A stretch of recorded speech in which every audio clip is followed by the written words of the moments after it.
Welcome back, Sebastian here. So today I'm going to be doing my rankings for the 2025 F1 grid. Just so you know that these are not predictions for what I think the championship standings will be at the end of the season. That will be coming in a couple of days' time. This is simply what I think would happen if you put all 20 drivers in identical cars, identical machinery, and you basically had an F1 season. So for this ranking, I traditionally put all the rookies at the bottom simply because they don't have any experience, and that's definitely going to be a big hindrance. And of course, if I were to do this at the end of the season, things might change a bit. So we'll get started with number 20. I think number 20 is going to be Isaac Hadjar. So I think for Hadjar, he's probably one of the least prepared rookies out of the 5.5, 6 rookies that we have on this year's grid. Again, in pretty good results in Formula 2. In his second season, came second in the championship. His rookie season in Formula 2 was pretty weak, though, and I do think that there's going to be a bit of a steep learning curve for Hadjar getting used to life in Formula 1.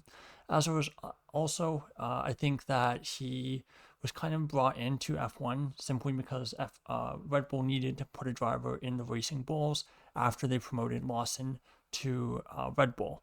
And Hadjar, if you consider all the rookies based on how much private testing they've done of past F1 cars, Hadjar is one of the lower rookies on that list. So for those reasons, I think Hadjar at this point is probably the weakest of the 20 drivers that we have in F1. That being said, it's still a very, very elite group of drivers, so it's still nothing to be embarrassed about, especially given he hasn't even turned a wheel in F1 yet, so we don't really know how he'll do.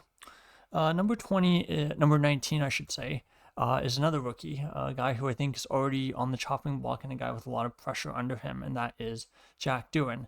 Doohan, of course, made his F1 debut at the final Grand Prix of the 2024 season in Abu Dhabi. Again, not a ton of conclusions we can draw from it. It was a track that he has a lot of testing experience, testing past Alpines. Plus, he knew the track from Formula 2 as well. And that being said, the gaps were pretty big, especially in the race, and that is something that I do have a few concerns with. His qualifying times during his time in Formula 2 were very good, so I do think that he's likely going to be okay in qualifying. Qualifying delta I would expect to be somewhere between the Gasly-Tsunoda 2021 and Gasly-Tsunoda 2022 gap. So about 3.1 of a second, I think, would be about where you would expect. Race pace, we'll see how it goes. And again, for Doohan, we'll see how long his F1 career lasts, given how many rumors there have been that he basically only has a 5-race contract. Number 18 is your Formula 2 champion, Gabriel Bortoleto. Now, naturally, it would make sense to put him maybe at the top of the rookies, but the reality is he has some of the least amount of testing in past F1 cars, and a lot less than some of the other rookies above him on this list. So I think because of that, when we've seen in the past that even if you have a very, very good resume in F2, if you don't have a ton of testing prep in F1 cars, it can still take you quite a while to get used to driving in F1. We saw that with Sargent, where he really struggled in 2023. Did improve a bit 2024, but again, you saw that he was definitely really underprepared for his F1 rookie season. Same with Yuki Tsunoda in 2021, a bit underprepared. I don't think Red Bull really expected him to do as well as he did in Formula 2, so he didn't really have as much testing experience in Formula with F1 cars. So I do think that Bortoleto is going to have some teething issues, but that being said, he's clearly very talented. Won Formula 3, Formula 2 as a rookie. So I think, again, if I did this list at the end of the season, I think he'll definitely be quite a few positions higher. Number 17, I'm going to go with Oliver Bearman. Bearman, of course, has done 3 Grand Prix, and I think, of course, if you look just at the stats and look at the fact that he finished 12th, I believe, in Formula 2 last season, you would think, oh, he's probably the weakest rookie in the grid, and you wonder why he even deserves a shot in Formula 1. But the reality is, in his 3 races in F1 last year, he was pretty impressive in all 3, got points in 2 of them, and the other one was, of course, the Brazilian Grand Prix, which is very, very wet, very tricky for a rookie. He did out-qualify Nico Hülkenberg twice in the 2 times he drove for Haas, so I do think his qualifying pace is already pretty good. And that's why I'm not really too concerned about his F2 results. It's also been said that the new Formula 2 cars are not particularly, are very, drive very, very differently from F1. So again, it's not super great preparation for F1 in the way that I think, you would hope that the series directly below F1 would be. So that being said, he has a lot of testing practice, past testing of Haas cars plus Ferraris as well, because he is a member of the Ferrari Driver Academy. So again, I do think that he's pretty well prepared, and that's kind of why I rank him ahead of Bortoleto, even though Bortoletto's junior career generally looks quite a bit better. Now, number 16, final true rookie, I guess you could say, and that is Kimi Antonelli. Now, for this, before testing, I think I might have put in Antonelli a little bit lower, but I was pretty impressed with what I saw in testing. He looked very, very competitive with the other front runners, and again, it is only testing, so you can't read too much into it. But the reality is he looks quick, he looks like he fits in, and of course the expectations are much, much higher being at a top team. In addition, he has a lot of past experience testing F1 cars. He tested, I think, I was reading online that he's done basically the equivalent of like 30 to 40 Grand Prix distances in past F1 cars. So he's clearly very, very prepared. And again, Formula 2 results were decent. He was better than Behrman in a direct head-to-head comparison as teammates. And again, even though Bortoleto was also a rookie and he was, his results were quite a bit better, Antonelli's both younger. He skipped an entire series, skipped Formula 3, and I think his team in Formula 2 were having quite a few struggles last year. So I think even though it's a spec series, I do think that he had a bit of a car advantage this past year. So I'm really looking forward to seeing how he goes. And I think if he has a really successful rookie season, I don't think, maybe not top 10 by the end of the year, but I could easily see him being in the top 13 or 14 drivers, moving up quite a few spots if he has a really good rookie season. So now we have our first of our drivers from who are continuing over from past years, and that is Lance Stroll. So last year, Lance Stroll was ranked 18th, and really the reason why he's moved up so many spots is because we've had so many drivers kind of lead the series and have so many new rookies coming in. So at least I think for the start of the year, I think it makes sense for Stroll not to be, at the bottom. That being said, I think for Stroll, we know he's not a great qualifier, and I feel like with this generation of regulations, his race pace, which was I think okay to mediocre to average in the past regulations, I think he's kind of just not really there, and I think he's not quite as good in the races as he was before. He gets basically destroyed week in, week out by Alonso. And I think, for Stroll, he's kind of just there. And really the best you can hope for him is that he doesn't crash, picks up a point here or there, and he doesn't really get in anyone's way. Now, for number 14, a driver who could be considered a rookie is Red Bull's Liam Lawson. Now, for Lawson, I think we've seen enough the last 11 races that we've seen from him that I think I can justify putting him ahead of Stroll. His qualifying pace is okay. I'd say not great. He got out-qualified all 6 races, basically all 6 races against Tsunoda last year. One of them was because he didn't set a time in Q1. And if you just compared Q1 times, it would have been 4-1 or 5-1 instead of 6-1. But the median qualifying gap was less than a tenth of a second. Again, with very little experience with that car, no winter testing. I think it was, a decent foundation for Lawson. Race pace, I think, is pretty good. And I think, at this point, we've seen from his results in not necessarily Formula 2, but definitely from Super Formula and DTM, he's a pretty adaptable driver. And I think if he can still be adaptable and be able to adapt to the Red Bull as we expect it changes through the season, as they kind of dial more of the understeer out of the car and the car becomes a little bit more oversteery to Super Verstappen. If he can kind of go along with that, I think that will go a long way to him. I think obviously as well for Lawson, a really big challenge this year being Verstappen's teammate. And again, we'll see how it goes. I think the benchmark for Lawson will be to be a bit better, than Perez last year. I think a really good season for Lawson would be to have the same kind of pace gap to Verstappen that Perez did in 2022. I think that would be like a really, really good season for him, especially for his first full season in Formula 1. Now, number 13, I'm going to go with Yuki Tsunoda. I think for Tsunoda, again, really decent driver. Qualifying pace is pretty strong. Was very good against Daniel Ricciardo. Out-qualified him by about, almost 0.2 of a second last season. Race pace, I think, is decent. And again, the race pace between Lawson and Tsunoda was very, very close. I think a little bit closer for comfort than Tsunoda would like.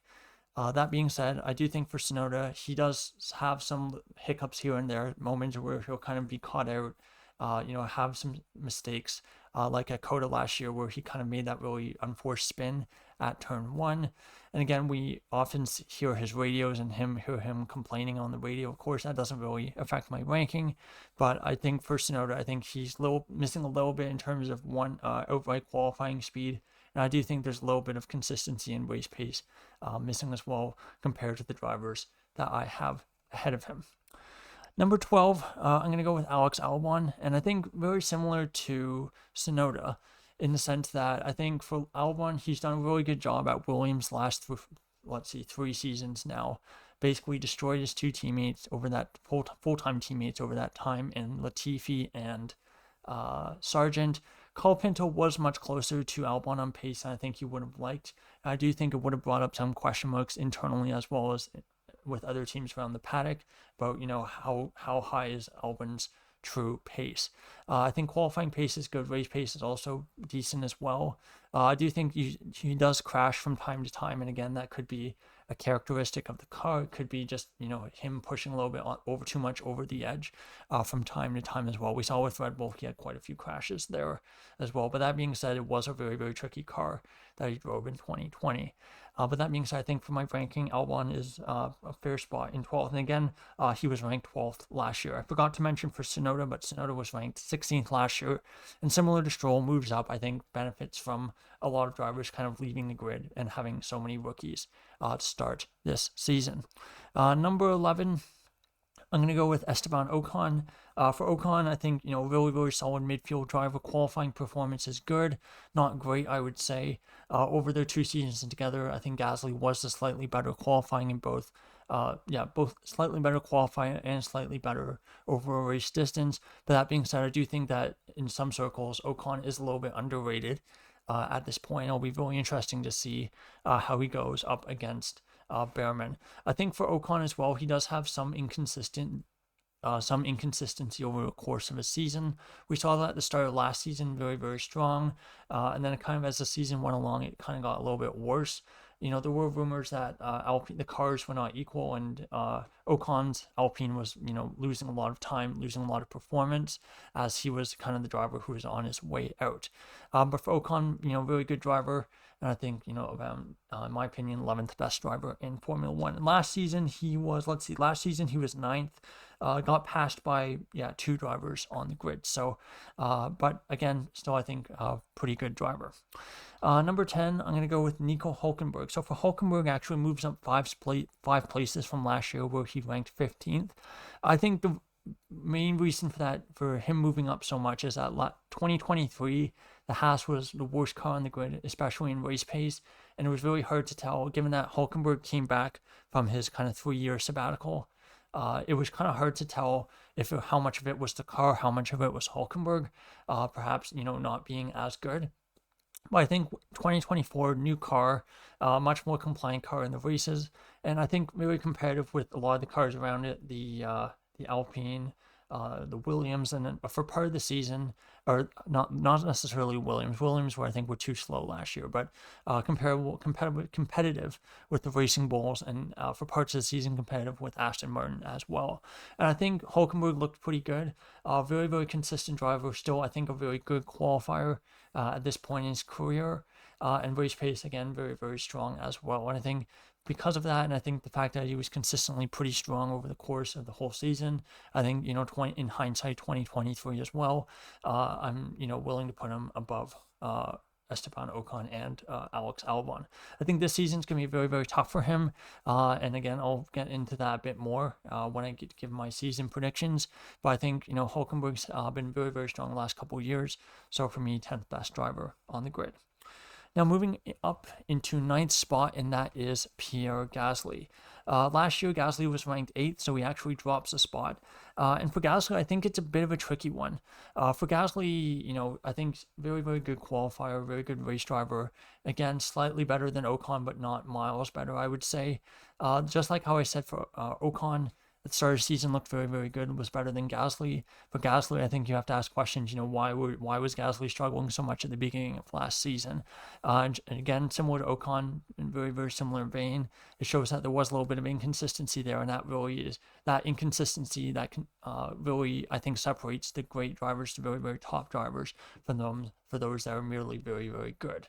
For Gasly, he's top of the midfield, and I think unfortunately for him, his stint at Red Bull kind of meant that his stint at Red Bull, I think, really limits future opportunities for top teams to pick him up, just because they've seen what happened last time he was in a front-running team. I know he was much younger, a long time ago at this point, in F1 terms especially, but I do think it's something that will kind of hold him back from, potential future opportunities at top teams. Now, moving up into 8th place, and this is a driver who's dropped 3 spots from 5th last year, and that is Fernando Alonso. Now, this might be a controversial opinion to have Alonso in 8th, but hear me out. So I think for Alonso, the race pace is still very, very strong, and it's obviously it's not going to be as good as it was when, he was in his 30s, competing for championships with, Ferrari, I would say. But I think he's still a very, very good driver. And I think if I was doing this list simply based on race pace and Sunday performance, he would probably be in the top 5, I would say. I think possibly top 5. But I think the reality is the qualifying is simply, I think every year it's getting a little bit worse, and that's just the way that time works. You just natural pace, the reflexes, all things that kind of get a little bit worse with age. And for this past season, the gap between himself and Stroll in qualifying was about 2.5 seconds, or not 2.5 seconds, 2.5 tenths, I should say. And that's kind of getting in the same ballpark of qualifying gaps that Stroll had with Perez 2019 and 2020. And, Perez at his peak at that time, I think most people would consider not the best qualifier. So I think at some point, I think Alonso is really benefiting. I think a lot of kind of the positive impression, I guess, ratings of Alonso, I think, is somewhat he benefits somewhat by having such a weak teammate. And I think we saw with Ocon, when he was teammates with Ocon, they were very, very closely matched. I think Alonso was the slightly better of the two in both race trim and quality trim. I know there were shenanigans going on as well, and that first year together, it was his first year of his comeback. So again, there were excuses on reasons why he was maybe not performing at his best on Alonso's side. But nonetheless, I do think for Alonso, very, very good driver. I think qualifying maybe not quite what it used to be. I think for me, that's really what's holding him down a little bit on this list. I think the qualifying is just simply not what it was. And I think qualifying is still in modern F1 is a very, very important aspect. All right, moving into number 7, and a driver who I ranked 10th last year is Oscar Piastri. So for Piastri, I think second season was pretty strong. Qualifying pace did improve a bit. The median qualifying gap between himself and Norris was almost cut in half. Rookie season, I think it was about 10th, 1.7 tenths, and this past season median gap was about just a shy over 1/10. So qualifying, again, not quite on Norris's level, but still I think very, very good. And I think if Piastri was driving for a midfield team, I think he would be considered to be one of the best drivers in the midfield, and people would be talking about how he deserved a promotion to the front of the grid. And I think just the fact that he's already in the front of the grid, reality is I think the direct competition, the cars that he's going up against directly and those drivers, it's much higher level than in the midfield. So I think that's kind of why you have, even though you could argue he's one of the worst qualifiers in the front, again, the front of the grid is, I think the bar is much, much higher. And I think we'll see with Sainz this year, just kind of that difference in performance from the front to the back. Race pace also improved a lot this past year, and I think much better than his rookie season. Again, I do think he's still a step or two behind Norris. And again, Norris clearly hasn't showed up on this list yet, which makes sense. But for Piastri, I think he's doing a pretty good job, and I think at this point he's the 7th best driver in Formula One. Number 6, I'm going to go with Carlos Sainz. Sainz, I think, has had a very, very strong run of form the last couple of years. quality pace has been very, very impressive, given that Charles Leclerc is his teammate, and Leclerc's, seen as the best qualifier in F1. Again, until you put you put Leclerc, Verstappen, maybe you can argue Russell and Norris, you put them all on the same equal cars. It's very, very difficult to say decisively whether that's true or not. But nonetheless, I think Sainz had a very strong run of form at Ferrari, qualifying pace very strong, race pace very, very strong as well. And for me, I think we'll see this year with him driving in the midfield. We'll see just how strong he is compared to Albon, and to see how strong he is compared to other drivers in the midfield like Gasly, like Ocon, for example. But again, for me, Sainz sixth best driver in F1. Last year he was 7th, so again moves up one spot. Now, number 5, unfortunately, a bit like Alonso, another driver who's dropped quite a few spots, and that is Lewis Hamilton. So Hamilton last year was ranked 2nd. He was also ranked 2nd the first year I did this list. And for Hamilton, very, very similar to Alonso. I really feel like just the qualifying pace is not quite at an elite level anymore. This past season, he was out-qualified by Russell by about 1.7 tenths of a second over the course of the season. That was a median gap. The season before is about 0.03 of a second, and even though he was out-qualified by Russell, the gap was still small enough that Hamilton's natural pace advantage in race trim was enough that he still beat Russell pretty handily in the Drivers' Championship. This past season, however, that qualifying gap deficit proved to be simply too much.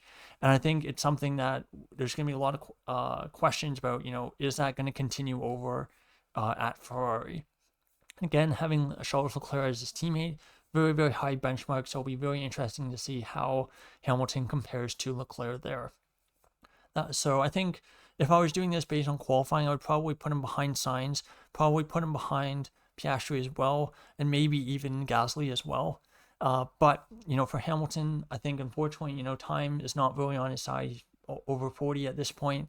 Qualifying, again, is just going to continue to be an issue. And there was a lot of really inconsistency in qualifying. He was having races where he was knocked out in Q1, quite a few times where he was knocked out in Q2. The race pace, like I said, very, very strong, and very similar to Alonso. If I was doing this just based on race pace, Hamilton would probably be 2nd or 3rd.